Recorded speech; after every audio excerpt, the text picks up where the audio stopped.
los años 70 ya había la experiencia de la Copetarrazú, Copetarrazú y Copedota. Y entonces ahí comenzó, yo trabajaba en Copetarrazú.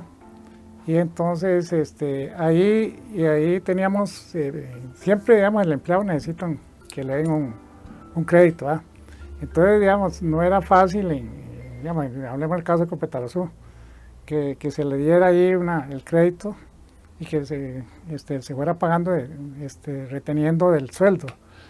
Y entonces ahí pensamos y hacer un ahorro entre gente del beneficio de los departamentos comerciales, que en ese tiempo era solo abajo, ¿no? Y entonces se iba reteniendo, bueno, 5 colones por cada paga de semanal. Y ya después, entonces ya se tomó en cuenta que a la escuela, digamos, a salud, que es la caja de seguro, y por ahí se fue conversando para hacerles, digamos, la idea, ¿verdad? Y entonces ahí ya vino el apoyo bueno, cuando ya estaba, bueno, Elías y Misael, vamos, que después tuve entonces ya ahí comenzó, que estaba ya la Cope Santos, y por ahí se comenzó a pasar los mensajes y a conversar para darle la formación. Había un señor que estaba, Dagoberto Carvajal, se llamaba, era el gerente de la sucursal del banco. Y el papá de él era ya un señor, tal vez más mayor que yo. Entonces él nos decía que hiciéramos una cooperativa para los pobres.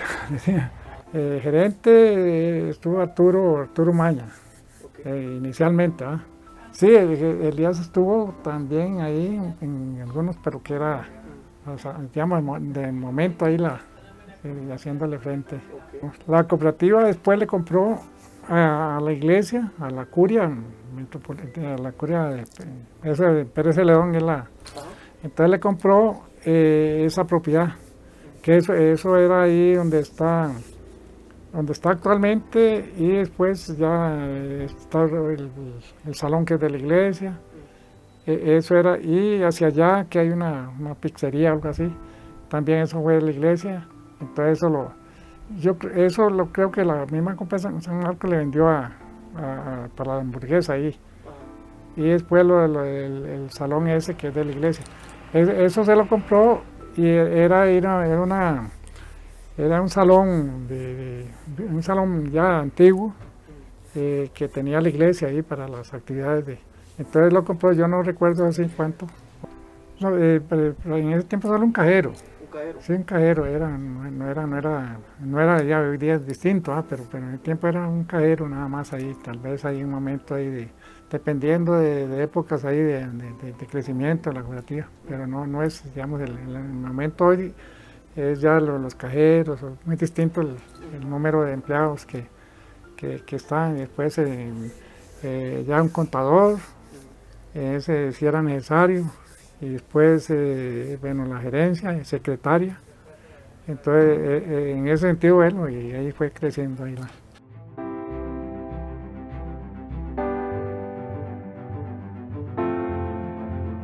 se vio la necesidad de que la cooperativa estaba a nivel de Los Santos, y entonces, ¿por qué no tener una oficina en San Pablo y otra en Dota? Y entonces, pues, algunas veces visitábamos la de Dota, San Pablo, y eran 1 o 2 empleados ahí en ese momento, para arrancar. Por ahí, entre 78, 80, por ahí. Decir, bueno, solo la oficina acá en San Marcos, y después, cómo expandir, extenderse a Dota y a San Pablo. Definitivamente era una necesidad, y era una necesidad porque era una habilidad económica, por digamos, las mismas competencias, y también la gente que podía moverse en su mismo pueblo. Entonces no tenían que venir hasta acá, y no darle esa facilidad después con el estudio económico, cuánto podría ser rentable y cuánto sería más atractivo para asociar más gente. Y ahí eso fue una buena visión, por considerando ese de no centrarse en un solo lugar y dar oportunidad.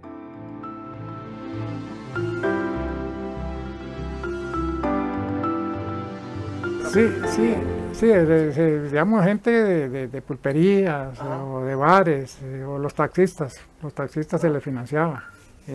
Digamos, la compra del vehículo tal vez valía 12 millones, ahí ya en esos momentos, ahí ya se hablaba, bueno, recuerdo eso ahí, entonces taxistas, camioneros, después vivienda y en algunos casos de ahí para pagos de finca. Entonces ahí en un momento ahí que ya se entró el movimiento aquí, la economía movida por el café, entonces ya había que darle, digamos, para el financiamiento de abonada, la asistencia y para comer, ¿verdad? Totalmente. Entonces eso es lo que ya ahí se fue manejando. Era absurdo no entrar en financiar al cafetalero, que hay el movimiento de la economía.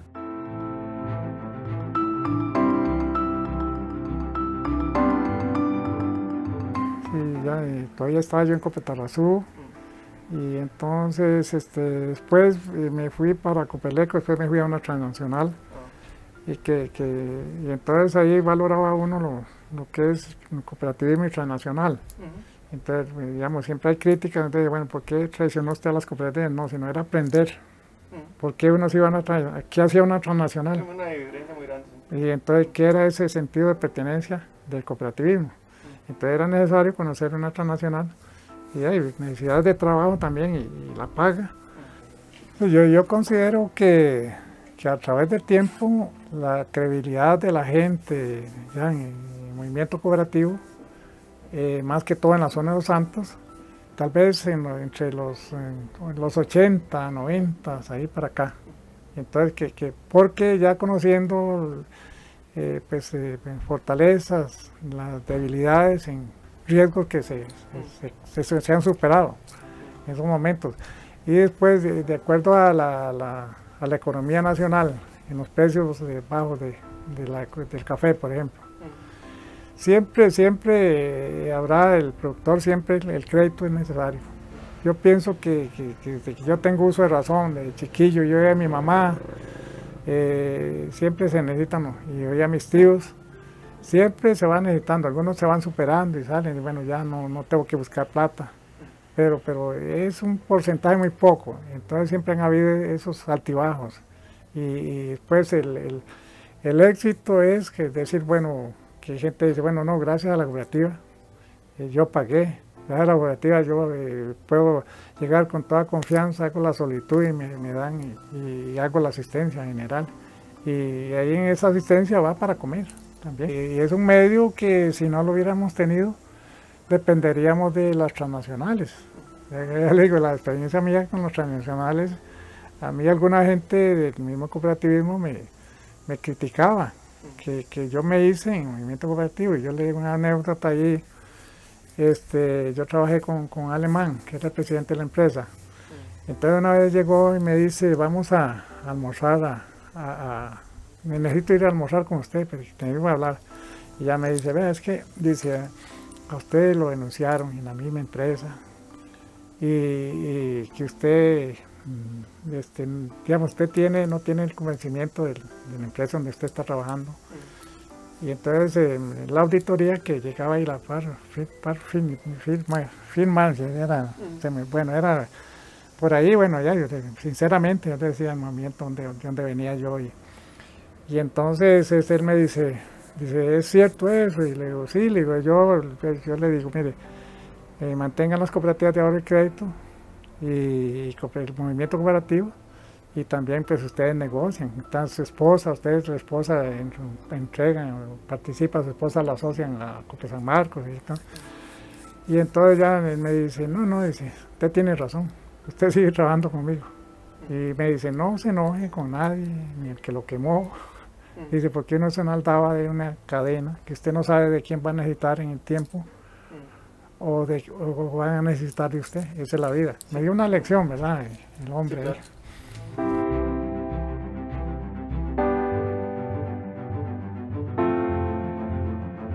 Más complicado fue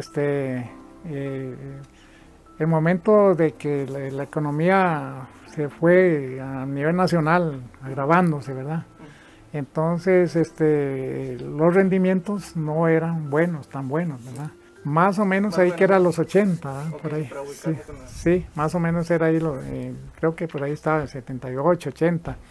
Y entonces hubo pues, parte de depresión económica, ¿no? Los rendimientos, se pensó siempre en capitalizar, o sea, que los excedentes se capitalizaran totalmente. Pero lo difícil ahí era el momento de que la sociedad decía, no, pero es que nos den un premiecito, que nos den, porque en las políticas decía, bueno, la devolución de excedentes, ¿verdad? En algunos estatutos decía la devolución de excedentes, ¿verdad? Que había que hacerle reformas. Entonces ya en las asambleas la votación decía, bueno, no, la totalidad. Entonces ahí se llevaba la propuesta de un 50 y un 50. Que hoy día todavía permanece eso, creo. Y entonces ahí se propuso y hasta la vez que yo asistía a las asambleas, se quedó en eso, en 50. En ese sentido, el que tenía más rendimientos era el que tenía operaciones, ¿verdad? Porque pagaba más intereses y más capital. Entonces, en ese momento, pues era un estímulo. Y para que sentirse bien en ese momento, decir, bueno, la comparación del sistema de banco y sistema porque la gente, a pesar de que se daban, digamos, charlas, y entonces la gente no tenía la seguridad en sí para creer. Entonces ahí fue tiempos difíciles, hay momentos en que ya decían, bueno, hay tantas renuncias. Entonces las renuncias a uno lo asustan, ¿verdad? Estando uno en el Consejo de Administración, ya uno se pone a ver, ya hay que descapitaliza. Y el asunto del capital, que la gente decía, costaba mucho que entendiera que era una suma que uno aportaba, pero para tener ese derecho, esa pertenencia de decir, esto tengo derecho, esto es una institución que es nuestra, en la cual yo tengo voz y voto. Entonces en las asambleas, participar en las asambleas, que era otra cosa difícil para el quórum de las asambleas. La gente generalmente costaba que llegara. Y los momentos ya cuando habían los chismes, los cuenteretes ahí de que está mal y que tal cosa, ahí siempre hay soplonazos, ¿verdad? A todo eso se le fue haciendo frente y por dicha ahí, nosotros tenemos en una época hay una oportunidad de cuando se quebró el Bancopp, habían unas colocaciones y entonces para recuperar eso con algunas propiedades que había que yo fui con el gerente entonces, que era Juan, a la Alajuela, a los tribunales de Alajuela, para ir viendo propiedades que habían ahí para tomarlas y negociarlas. Y el abogado que era José Aquiles, entonces fuimos varias veces ahí para recuperar, pero solventábamos en ese tiempo una pérdida mínima y habían las reservas. Entonces las reservas de ley, eso en definitiva viene a subsanar la cuestión. Entonces eso es una experiencia y definitivamente se salió de eso, ¿eh? Y fue, como le digo, ya un susto, nerviosismo y decir, bueno, ¿qué podemos hacer? ¿Qué nos va? ¿Qué futuro? Por ahí vino ese. Después hubo otra época difícil ahí, fue con Aldesa. Con Aldesa hubo una época difícil ahí cuando había una colocación ahí. Entonces ahí se solucionó porque bueno, siempre hay con las reservas. Después hubo en el gobierno de Rodríguez, Miguel Rodríguez, vino la primera dama y trajeron ahí unos estudiantes en economía para hacer un plan ahí de una urbanización en la Guásima. Entonces la Guásima, ahí se iba a hacer una inversión, se hizo una inversión, y por ahí vino que no funcionó, ¿verdad? Y entonces eran más de 100 millones. Que la Copealianza, Pérez Celedón, Cosique, Copia San Marcos y el Banco Centroamericano. Entonces ahí eran los actores en ese momento financieros para ese proyecto.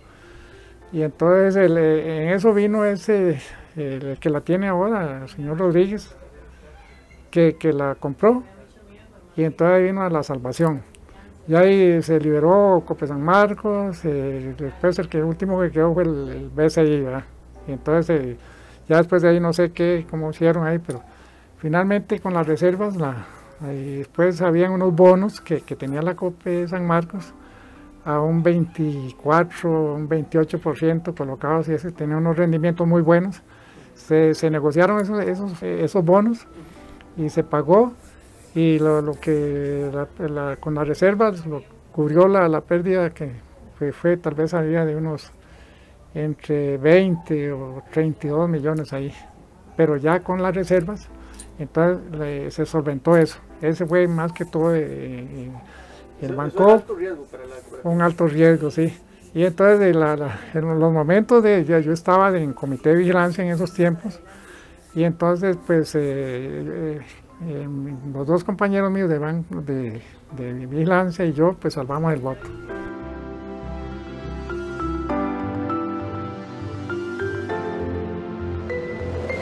Bueno, ya la parte del edificio era ya en esos tiempos tenerlo y no dejar de pagar alquileres, ¿verdad? Una parte ahí y después algunos créditos riesgosos que eran difíciles ya de salvar, como he comentado. Por ahí venía después el temor de las competencias, ¿verdad? Se fue solidarizando, ¿eh? Y se fue entendiendo, y uno no quisiera nunca que eso desaparezca, que la juventud, que dicen, bueno, Cope San Marcos, que digan, bueno, ¿para qué sirve eso? ¿Qué sentido tiene? Entonces, ¿qué es lo que ellas digan? Esto es nuestro, que entiendan, esto es nuestro, este es un movimiento nuestro, porque mi experiencia, digamos, yo me crié aquí, y aquí era el beneficio de la cafetalera, y era el que financiaba al productor, y entonces era ahí, y le decían sí o no, y le decían a usted, bueno, necesita tanto para comer, más que todo era, y le cobraban los intereses al 30 de abril, anticipados, y entonces ya venía la cosecha, pagaban en diciembre y enero, y no le devolvían un 5 de esos 2 meses ahí. Entonces ya en la cooperativa no, va al día, usted pagó a tal día y ahí quedó. La justicia es una justicia social, económica, totalmente.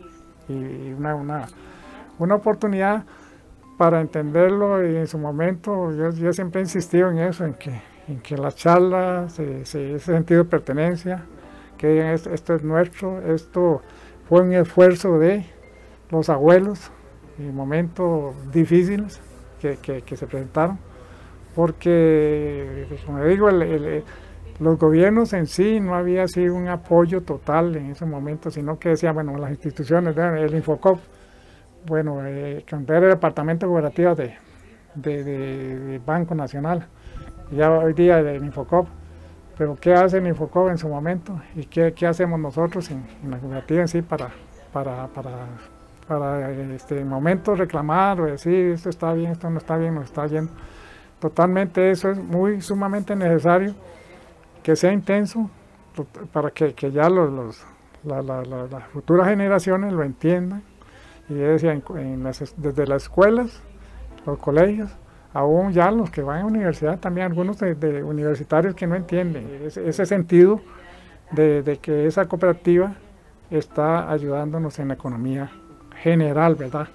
Que eso socioeconómico, porque decimos, bueno, totalmente ahí el que entrega 5 fanegas o el que entrega 5.000, en el caso de las de café, y de ahí viene esa economía moviendo al sistema bancario y sistema de...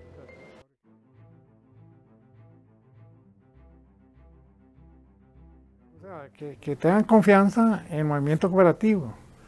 Digamos, en lo económico que se vive, definitivamente, repito, es una pertenencia, sentirse uno con dueño, y entonces continuar con eso y que quede claro que decir, bueno, esta es una organización que es nuestra, que tenemos que apoyarla, que tenemos que sentirnos orgullosos, y en el momento que los pioneros en sí, que las luchas que fueron luchas, siguen siendo luchas sin fin, ¿sí? Hay que seguir luchando y hay que seguir venciendo el enemigo, que es la desconfianza o la mala fe, sino que decir, bueno, esto nos sirve para que mi hijo esté en la escuela, que mi hijo estudie, si puede ir a una universidad, que tenga ese apoyo, y después fortalecer los controles es sumamente eficiente, los controles de que den las finanzas, ¿verdad? Los estados financieros, que sean verdaderamente reales, que sean certificados por auditorías. Totalmente eso da confianza, tiene que serlo, ¿verdad? En este momento, y que cuando haya algún asunto que siempre tiene la economía, pues que se diluce y que se diga en su momento y se arregle sin mala fe, sino que decir, bueno, por el bien de, eso sería que tenga confianza la gente, ¿verdad? Con la trayectoria que ha tenido Cope San Marcos, de cómo se inició, cómo fue saliendo en las buenas y en las malas, en dificultades, en tiempos malos, el apoyo no gubernamental del todo, ¿verdad? En el momento que la creencia, en el momento que ya haya ese apoyo gubernamental por medio de Infocop, ¿verdad? Que definitivamente se dé ese apoyo y esa creencia, y que se prepare la niñez, las escuelas, los colegios, para que sostengan eso al futuro, ¿eh? Porque, como le digo, ese sentido de pertenencia, que ellos lo comprendan, lo entiendan, que sea, o sea, lo que vino salvando, lo que vinimos resolviendo, y que fue bienestar, y eso continuará, y será porque uno no puede decir, bueno, yo soy cliente de un almacén. No es lo mismo decir, es un almacén cooperativo. Entonces ese motivo de la confianza, de decir, bueno, tengo en la cooperativa mis ahorros y tengo confianza en él, entonces yo llego ahí, manejo mis ahorros y participo en las reuniones, en la asamblea, estoy enterado de que se me dé la información económica en todo momento. Eso debe continuar para toda la gente futura.